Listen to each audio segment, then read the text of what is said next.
Isso aí, galerinha. Começar já um pouquinho mais ágil aqui. Paramos em 37, certo?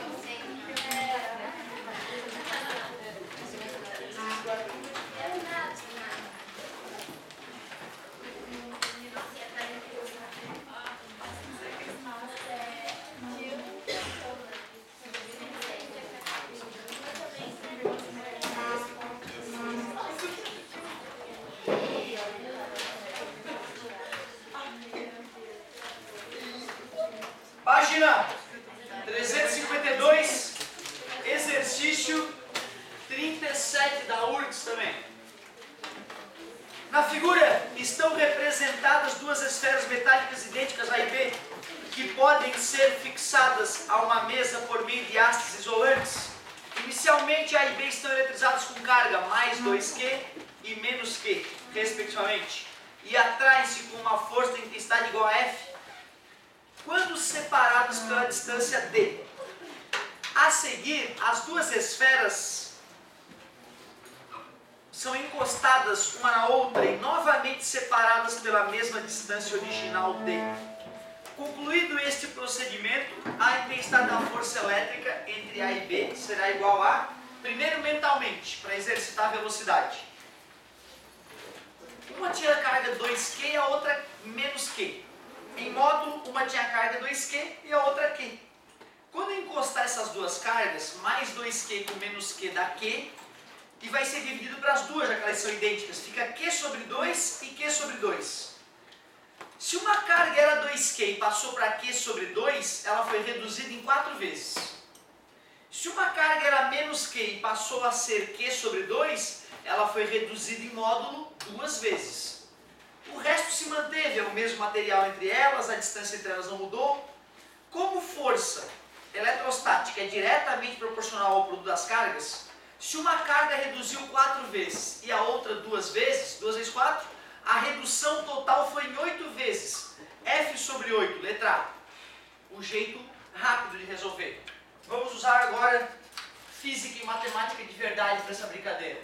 Originalmente a força entre elas seria K vezes uma das cargas em módulo, 2Q, vezes a outra carga em módulo, menos Q, dividido pela distância ao quadrado.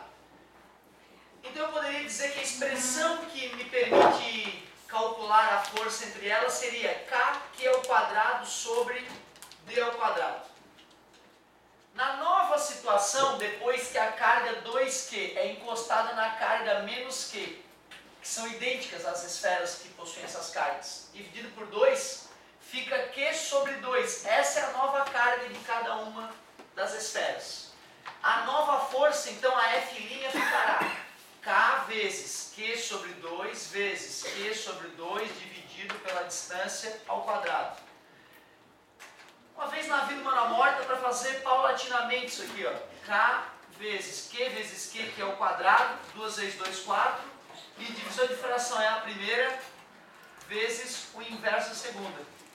Então, F' é igual a K, que é o quadrado, sobre 4D ao quadrado. Mas o que eu queria é relacionar a nova força com a velha força.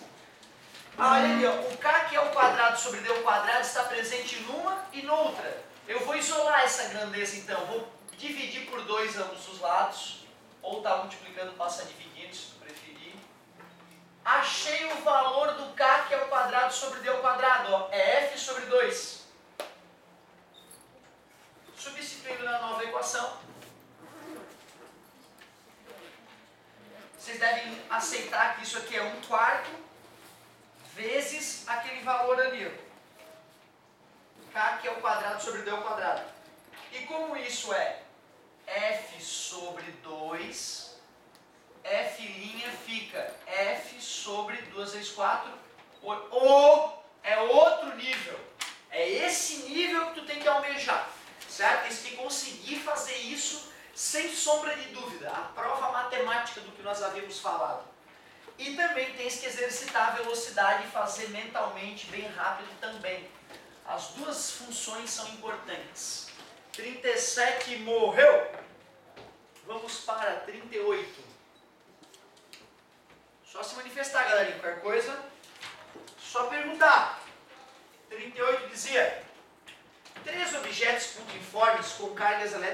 locais estão localizados como mostra a figura.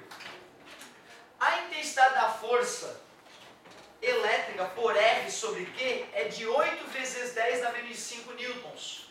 Qual a intensidade da força elétrica exercida por P sobre Q? Vamos ver. Primeiro eu vou representar a situação que ele nos apresentou para que a gente possa pensar. Então tinha uma esfera P carregada, uma esfera Q e uma esfera R, mais ou menos nessa disposição. P e Q distam 2 centímetros, Q e R distam 1 centímetro. Distar. A intensidade da força que Q exerce sobre R, que R exerce sobre Q, é 8 vezes 10 na menos 5 newtons. Deixa eu ver. R exerce sobre Q. Tudo bem. Qual a intensidade da força elétrica que P exercida por P sobre Q? P em Q. Pô, peraí. Entre R e Q tem uma distância de 1 centímetro. E ele quer entre P e Q. E é tudo igual às cargas, né? O material é o mesmo, só mudou a distância. O que aconteceu daqui para cá? A distância dobrou. E se a distância dobrou, a força diminui quanto? 4 vezes. 8 dividido para 4? 2 vezes 10 na menos 5. Como eu fiz a prova matemática dos outros todos até agora, eu vou me permitir não fazer essa prova matemática, que vai ser bem mais simples que a que a gente fez anteriormente, por exemplo. Mas seria uma ótima tarefa para ti fazer a prova matemática do que a gente acabou de encontrar. 2 vezes 10 na menos 5 newtons, letra A. Beleza? Vamos? 39 na sequência. 3 cargas elétricas são mantidas fixas conforme a figura. Qual das alternativas expressa corretamente a direção e o sentido da força elétrica total sobre a carga A?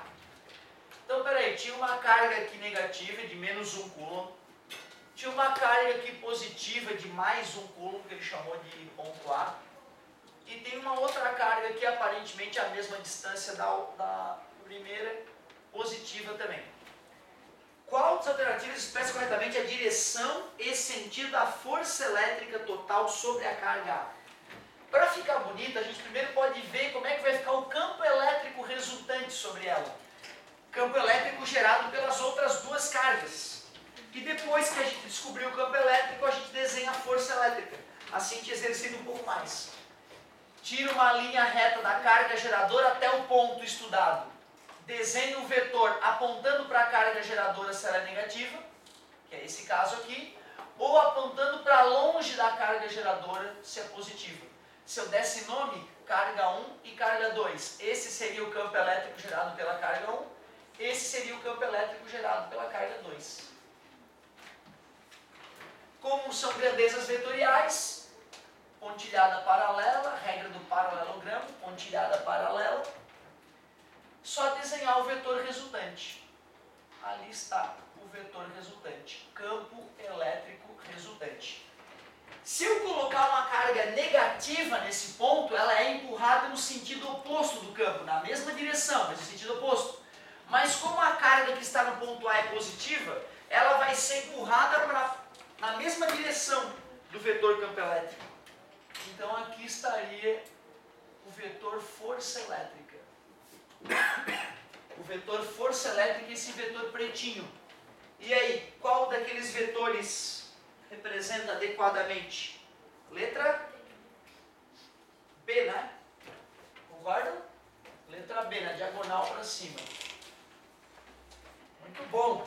Morreu. 44. Vamos de 44. Agora na página 353. Página 353, exercício 44. Cargas elétricas pontiformes são fixas nos vértices dos quadrados conforme o esquema. Uma carga elétrica pontiforme Q é colocada no centro de cada quadrado. ela irá ficar em equilíbrio sobre a ação só de forças elétricas no esquema. Olha, cara, para que a carga elétrica fique em equilíbrio, o campo elétrico tem que ser zero. Então, na verdade, eu tenho que analisar o vetor campo elétrico resultante em cada maldito quadrado. Vamos ao quadrado 1. Tem 4 cargas positivas nos vértices desse quadrado. Vamos ver o que acontece no centro do quadrado. Essa esfera 1 gera um campo para lá, ó, que é o E1. Esfera 1. A esfera 2 gera um campo elétrico que é o E2, que se opõe. Vão se anular esses vetores. A esfera 3 geraria um campo elétrico apontando para lá, que é o E3. E a esfera 4 geraria um campo elétrico no sentido oposto do E3, que seria o E4. Se eu fosse fazer a soma vetorial desses 4 vetores, E1 mais o vetor E2 mais o vetor E3 mais o vetor E4, dá um vetor campo elétrico resultante nulo. Logo eu sei que se eu botar uma carga, seja positiva ou negativa aí no centro, ela vai ficar em equilíbrio, porque se não tem campo elétrico, não vai ter força elétrica atuando na partícula. Então o 1 é aceitável. O 2, vamos ver o 2 como é que fica? Vamos ver. De repente tem mais de uma, né? Por isso que é importante analisar todas elas.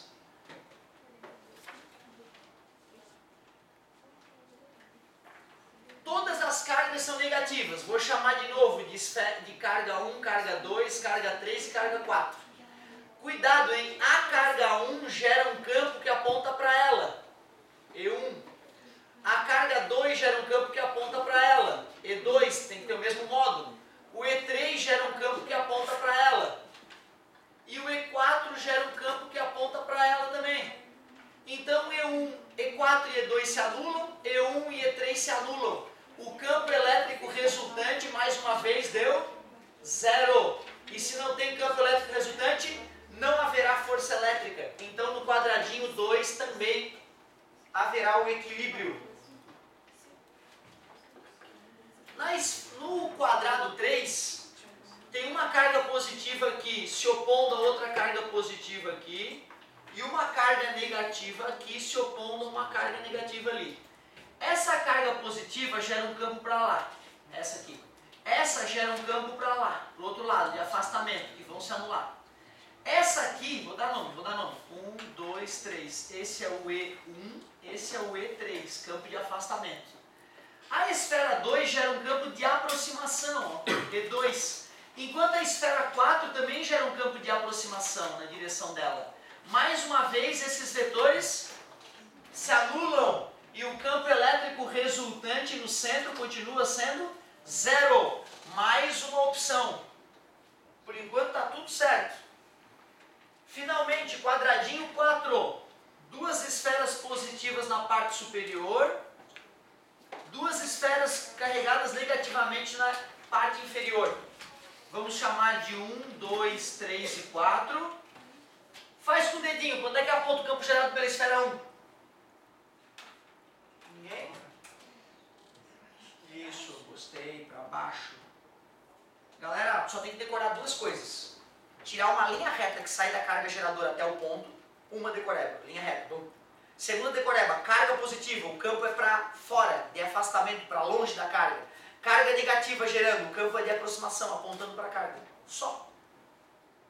2 regras para saber desenhar o campo elétrico. Linha reta, positiva, aponta para longe, negativa, aponta para a própria carga. Acabou. E aí, se tu pratica, amanhã tu fica fera. Se tu não pratica, semana que vem tu não lembra do que eu disse. Palavra de honra, assim são os seres humanos. Não é questão de inteligência, é questão de prática. Tu pode ficar absolutamente ninja em qualquer coisa nessa vida. Teu cérebro é foda. Pode ficar um Einstein em qualquer coisa, basta treinar 10 mil horas nessa coisa. Se tu treinar 10 mil horas, qualquer coisa na tua vida, tu fica foda. Foda, tu fica o melhor. Não se esqueçam disso, a regra das 10 mil horas. E 1 de afastamento. Ô cavalo, errei tudo já. Errei tudo. Fiquei nervoso, fiquei nervoso. Esfera 1, campo de afastamento. E1. Esfera 2, campo de afastamento. E2. Agora olha o perigo. Quando eu for desenhar o E3 e o E4, como as cargas são negativas, eu vou ter que fazer de outra cor. Ó. Esse aqui é o E4, era para estar bem um em cima do outro, eu não coloquei bem em cima para tu enxergar que existem dois vetores ali. Aquele ali é o E3. Se eu fosse somar esses vetores, E2 mais E4 vai dar um vetor para lá que é o dobro, E2 mais E4, E3 mais E1 vai dar um vetor para lá que é o dobro. E aí pontilhada paralela, desenha o vetor resultante. Já que vai ter campo elétrico resultante, já que o campo elétrico resultante não é zero, a carguinha, qualquer carga elétrica que for colocada naquele ponto central, não vai permanecer em equilíbrio. E ele queria que ficasse em equilíbrio, né? Ela ficará em equilíbrio sobre a ação só de forças elétricas nos esquemas 1, 2 e 3.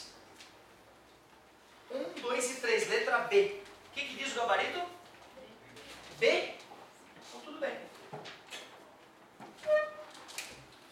Repetindo, carga geradora, ponto onde eu quero desenhar um campo elétrico. Tire uma reta que sai da carga geradora e vai até o ponto. Se a carga é positiva, tu desenha o campo se afastando dela, a partir do ponto. Carga geradora, ponto onde eu quero desenhar o vetor campo elétrico. Tira uma linha reta que sai da carga e passa pelo ponto. Se a carga é negativa, tu faz um vetor com a origem dele bem no ponto estudado, um campo de aproximação, apontando para a carguinha geradora. Duas regras práticas, tu decorar essas regrinhas. Decorar não, né? Praticar essas regrinhas, tu vai ver como é fácil desenhar o vetor campo elétrico. Aí depois, para calcular o campo elétrico resultante, é só saber somar vetores graficamente, que é outra aula teoricamente, né? Que ainda não apareceu, mas vai acabar aparecendo. Ou seja, é até natural você estar com dificuldade nessa parte. Nós não revisamos vetores especificamente esse ano. Eu já estou louco para falar de vetores, para a gente botar uma pá de cal nesse assunto. Vamos que vamos. Só deixa eu terminar essa correçãozinha aí, se eu achar interessante, a gente já dá uma olhadinha em operações gráficas com vetores. Deixa o sono te acabar não, meu querido. Respira fundo. Estou sexteando agora toda segunda-feira, cara. Tão bom. Coisa linda. Dormi 1 hora, dá para acreditar? 44. 45 agora. Página 353. Exercício 45.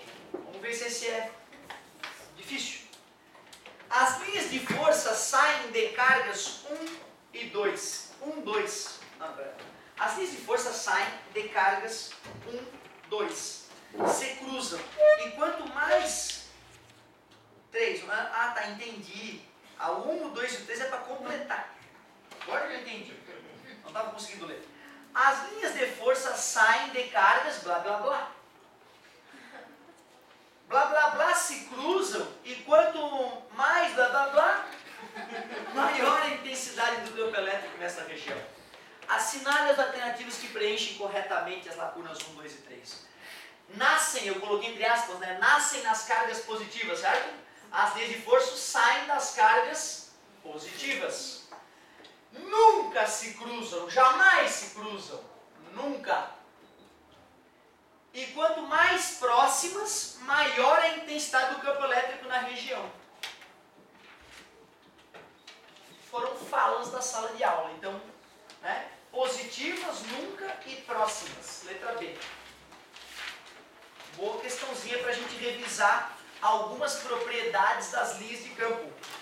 Exercício 47, na página 354. Orgulhoso da turma, hein? Quantos exercícios pedidos? Ah, essa questão é legal até para a gente discutir uma coisa histórica interessante, ó. Uma gotícula de óleo de massa 9,6 vezes 10 na menos 15, 9,6 vezes 10 na menos 15 quilogramas, e carregada com carga de Q menos 3,2 vezes 10 na menos 19 coulombs, cai verticalmente no vácuo. Num certo instante, liga-se nessa região um campo elétrico uniforme vertical apontando para baixo. Campo elétrico vertical apontando para baixo.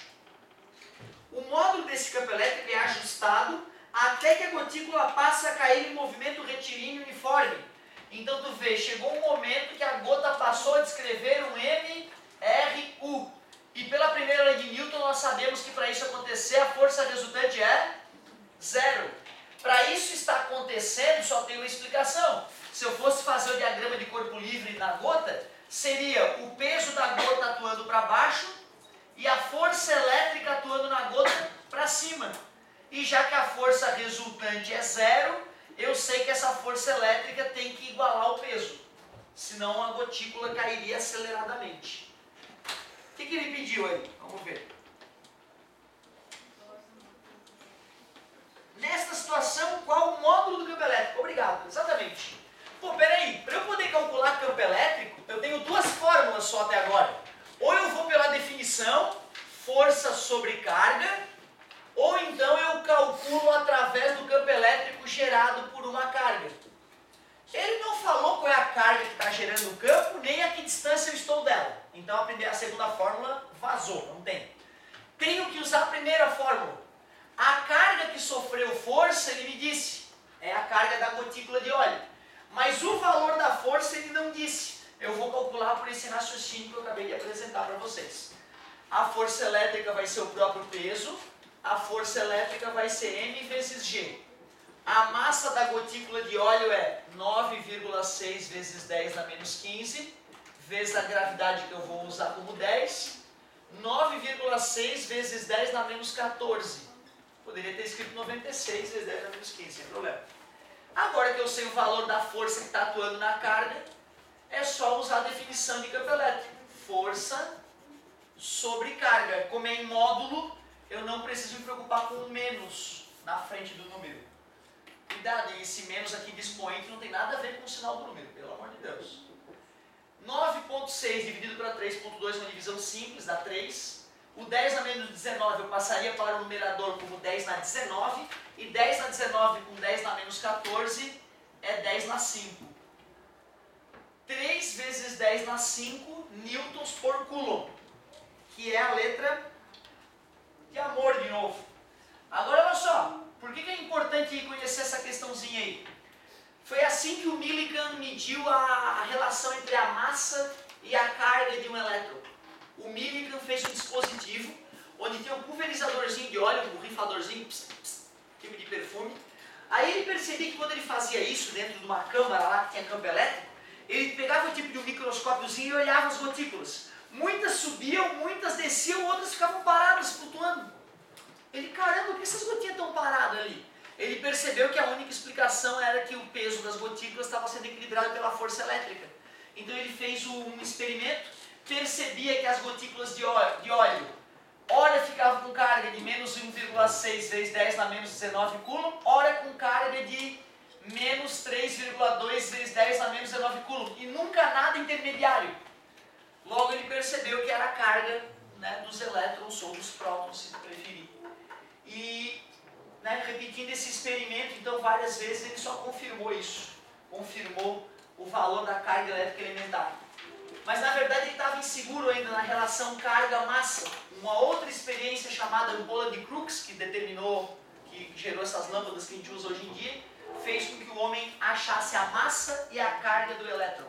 Só por curiosidade, massa do elétron, 9,1 vezes 10 na menos 31 kg. Olha a massa do elétron, meu querido! É muito pequeno. Então, futuramente outras questões trabalharão com essa ideia que aconteceu nessa questão, por ser uma ideia historicamente famosa. A experiência da gota de óleo de Millikan.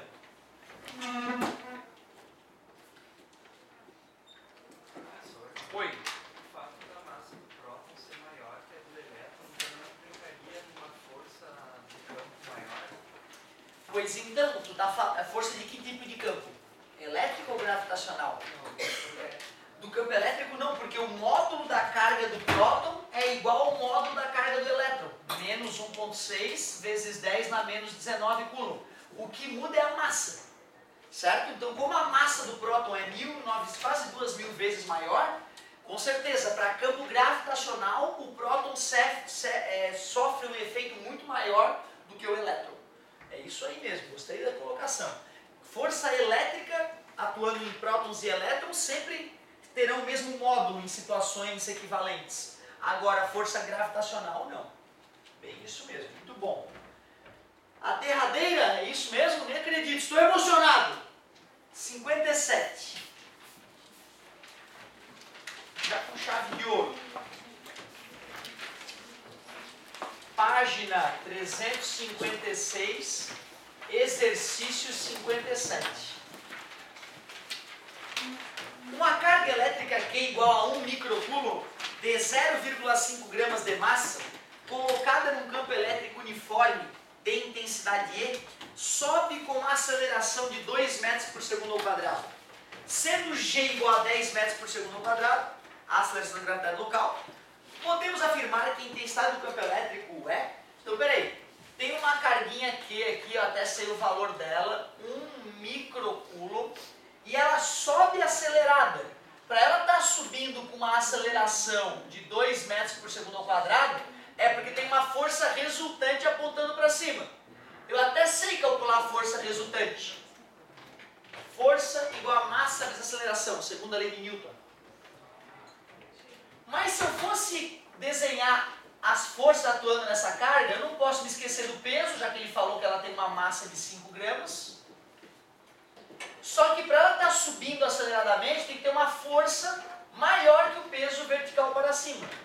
Essa força, pela estrutura da questão, só pode ter origem elétrica.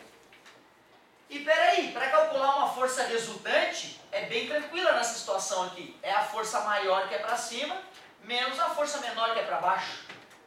Então tu vê que interessante. Eu vou aplicar o física, meu amor, para achar a força resultante atuando na partícula. A massa dela é 5 gramas, 5 vezes 10 na menos 3 quilograma, vezes 10 que é, vezes 2 que é a aceleração da partícula, 2 vezes 5, 10, 10 vezes 10 na menos 3, 10 na menos 2 newtons. Essa é a força resultante atuando na partícula. Ah, mas eu também já posso achar o peso dessa partícula. Peso é m vezes g. Observem que essas fórmulas são iguais, né, gente? Física, meu amor, e peso igual a massa de aceleração. Eu achava que eram fórmulas diferentes, sabe? E tu sabe que tem vestibular que ele é tão cretino que ele nem bota a fórmula do peso para ver se o aluno está acordado. Ele bota só a segunda lei de Newton. O aluno é que tem que saber, quando está em queda livre, a força que atua é o peso. E a aceleração é a da gravidade, claro. Né? Então cuidado, fica acostumado com peso igual a m vezes g, né? E um dia não tem no formulário, tu surta. Tens que entender que essa fórmula e essa são a mesma fórmula. Então, força, que no caso é o peso, massa da criança, 5 vezes 10 na menos 3, gravidade, aceleração que um corpo tem em queda livre, na verdade, né? Que a gente chama de aceleração da gravidade. Peso igual, 10 na menos 3 com 10, 10 na menos 2. Agora que eu sei a força resultante, que é 10 na menos 2, e sei o peso, que é 5 vezes 10 na menos 2, dá para achar a força elétrica que atua nessa partícula. Menos passa mais, na verdade verdadeira, eu somei 5 vezes 10 na menos 2 em ambos os lados. Vou colocar o 1 que estava ali presente. Nós, às vezes, não temos consciência disso. Aí fica mais fácil somar. 5 coisas mais uma coisa, 6 coisas. 6 vezes 10 na menos 2 newtons.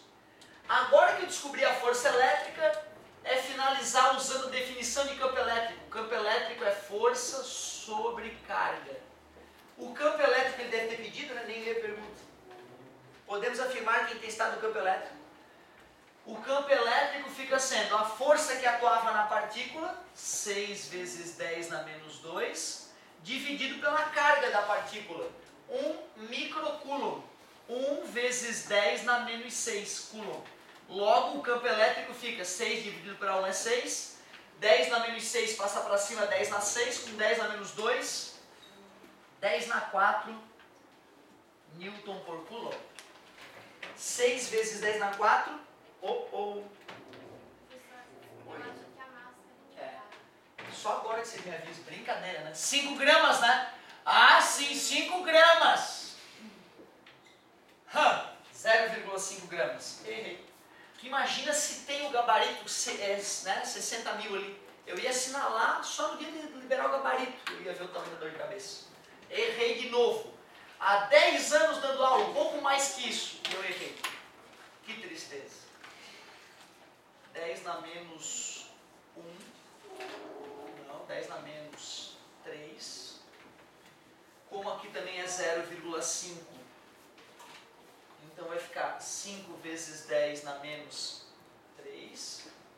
Aqui fica menos 3 e aqui menos 3. Aqui fica menos 3. Aqui, ódio! Menos 3. E 10 na 6. Com menos 3 dá 10 na 3. Letra E. Muito bem. E aí? Deu de exercício então? Qualquer momento que tu quiser voltar num desses, entendeu? Semana que vem, professor, qualquer exercício eu andei olhando ele de novo e ainda estou inseguro. A gente trabalha ele de novo. Além do momento do estudo orientado, não sei se tu pode estar aí, não sei como é que funciona direito, mas se tu puder estar aí também, posso dar uma atenção particular na questão que tu não está digerindo bem. E eu vou te confessar, cara, que se a gente for olhar a apostila, a gente estudou toda a parte teórica importante dessa física C. O aluno mais criterioso, que de repente vai folhear um pouco mais a apostila, ele talvez na página 3, 4, 5, ele olha uma fórmula lá e pode achar que a gente não comentou aquilo. Então cuidado, hein? As apostilas atuais, elas têm tentado já resolver alguns problemas para os alunos, o que eu não vejo com bons olhos. Porque tu faz o aluno parar de pensar e querer usar fórmulas mágicas, isso é muito ruim. Então cuidado, no teu vestibular tu vai ter definição de campo elétrico e tu vai ter a expressão matemática da segunda lei de Newton para a massa constante, que é o física, meu amor. Se tu precisar usar as duas, tu usa, isola numa, substitui na outra, e aí vai surgir naturalmente no dia do vestibular uma fórmula para ti. Eu poderia isolar o Q, poderia isolar o M, dependendo do que a questão pergunta, né? Se a questão perguntasse a aceleração, aí eu isolaria, está dividindo, passa multiplicando, está multiplicando, passa dividindo, ficaria E vezes o módulo de Q sobre M. Aí se tu bota essa fórmula ali sem mostrar para o aluno que foram duas equações básicas que foram usadas para criar aquela nova expressão, o aluno pode começar a botar minhoca na cabeça, achar que vai ter aquela fórmula no dia do vestibular e não vai. Achar que vale a pena tu pegar essa fórmula pronta sem pensar e ela brotar no meio do exercício para tu resolver o exercício, mas isso vai te fazer mal. Então o ideal é tu saber a segunda lei de Newton, trabalhar com ela, saber o campo elétrico e se algum dia tu precisar das duas coisas, tu conhecer essas duas coisas para usar. Então aquele tipo de serviço que o cara já deixa pronto, uma fórmula ali, eu não acho legal. O que eu percebi semana passada? Gente que travou em exercício, não sabia como resolver, pegava a fórmula pronta e botava no cantinho para tentar aplicar no exercício. Isso não é bem-vindo. Não vai te fazer ensinar, não vai te deixar um cara melhor em física. Pegar fórmulas mágicas assim e tentar aplicar no exercício. Não gostei dessa passagenzinha. Mas tudo bem, ele já mostrou que tem aquele caminho para a gente executar e tal. Legal. Mas não merece mais comentários isso não. Meu querido, para a gente avançar em eletrostática agora, a gente começaria a falar de potencial elétrico, entender o que são os 220 volts na tomada, entender o que é 1,5 volts da pilha, ou os 12 volts da bateria do carro. E a partir dessa ideia de potencial elétrico nós vamos avançar muito mais. Mas nós temos outras físicas para trabalhar. Termologia, pelo que eu me lembro, foi uma das partes que eu fiquei para trabalhar com vocês. O polaco deve estar em cinemática, não é isso? Certo? Então eu vou aproveitar esta bela tarde para a gente falar um pouquinho de termometria. Deixa eu ver se é isso. Nós estamos no Intelectus 2, não é isso? É isso aí. Termologia. Não abandonem a eletrostática, tá? Pelo contrário, tem que continuar fazendo exercício e trazendo as dúvidas aí até tu ficar bem seguro nesse começo.